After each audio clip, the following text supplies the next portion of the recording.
All right, so ever wish you could just like crack the code to becoming a millionaire? I like having a cheat sheet, right? Exactly.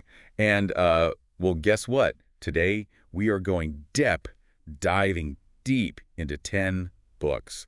10 books that, well, they all claim to hold these secrets to financial success. That's right. And we're talking about a whole range here, from ancient wisdom all the way to modern strategies. So we've got it all the bases covered, right? We do.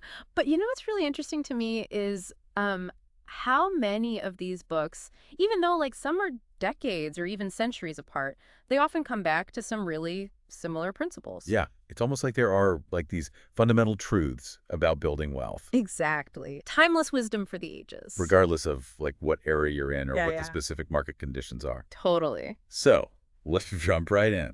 Okay, so our first book is The Simple Path to Wealth by J.L. Collins. And you know what? He kind of boils it all down to this. Figure out your enough number, like the amount you actually need to live comfortably. That's a big one right there. It is. And then he's like, just use those low-cost index funds to get there. Boom. See? Simplicity at its finest. Yeah. And Collins really hammers home that point, that simplicity is key when it comes to investing. In fact, he even goes as far as suggesting putting 100% into Vanguard's total stock market index fund. Wow. That's a bold statement. It is, but he firmly believes in riding that market wave instead of trying to, play the timing game.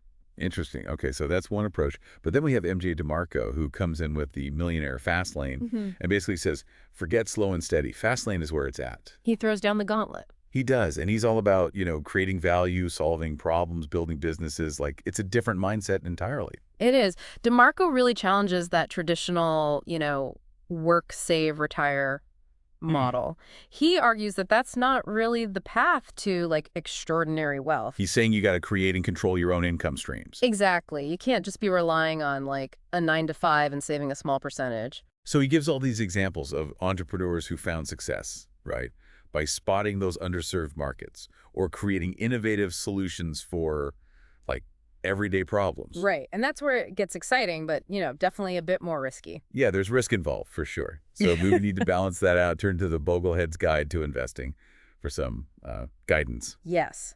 This book is like the Bible for fans of index fund investing. It really champions the philosophy of John Jack Bogle, the founder of Vanguard, And it's all about keeping it simple, diversifying broadly with index funds, and just letting time work its magic. Letting time do its thing. Right. But it also emphasizes like really minimizing those fees and, not letting emotions get in the way of your investment decisions. Oh, absolutely. Keep a cool head, stay the course. Yeah, and that actually makes me think of another classic, The Richest Man in Babylon.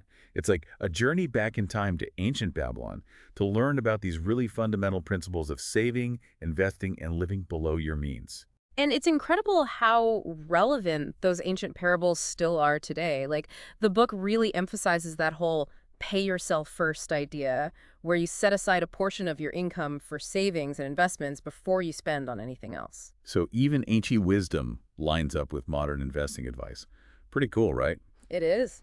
Okay, speaking of investing, we can't skip over The Intelligent Investor by Benjamin Graham, who was Warren Buffett's mentor. Oh, yeah. That's serious stuff. It's considered the Bible of value investing. Graham's book really teaches you how to, analyze businesses, understand financial statements, and invest in companies that the market is undervaluing. Sounds intense. It is, but super valuable.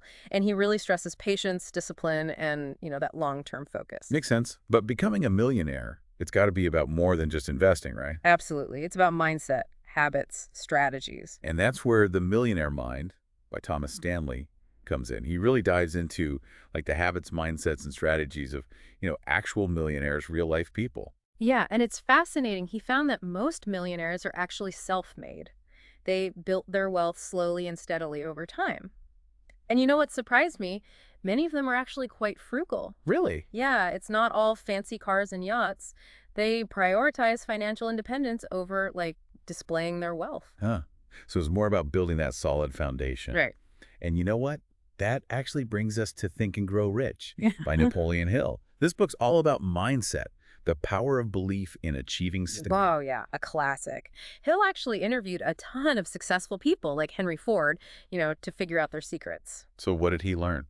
Well, the book really emphasizes like setting clear goals, visualizing your success, and cultivating a positive mental attitude. It's about believing you can achieve your goals, including those financial ones. But sometimes you need a concrete plan, right? Not just positive thinking. For sure. And that's where Remit Sethi's I Will Teach You to Be Rich comes in. He gives you step-by-step instructions for managing your finances, from budgeting to investing, even negotiating better deals. He's all about practicality. He is, and I love how he emphasizes automating your finances as much as possible. Oh, yeah. Set it and forget it. He recommends setting up those automatic transfers to your savings and investment accounts every month. That way you're consistently building wealth without even thinking about it. Money working for you while you sleep. Love it. Exactly. All right, then we have Wayne Dyer's How to Be a No-Limit Person, which, isn't specifically about money, Right. but it's about breaking free from those self-imposed limitations. Exactly. And Dyer argues that our beliefs, our thoughts, they can either limit us or empower us. So by challenging our negative beliefs and embracing a more positive mindset, we can unlock our potential in every area of life. Including our finances. Of course. Right, because our mindset plays a huge role in how we handle money. So that's a powerful tool on the path to wealth. And last but not least, we have David Bach's The Automatic Millionaire. He's all about automation, kind of like Sethi. Definitely. Bach is a big advocate for the pay yourself first principle, where you automatically set aside a portion of your income for savings and investments before you spend on anything else. Right, that automation again. Smart. Absolutely. And he also emphasizes making smart choices with your biggest expenses, like housing and transportation.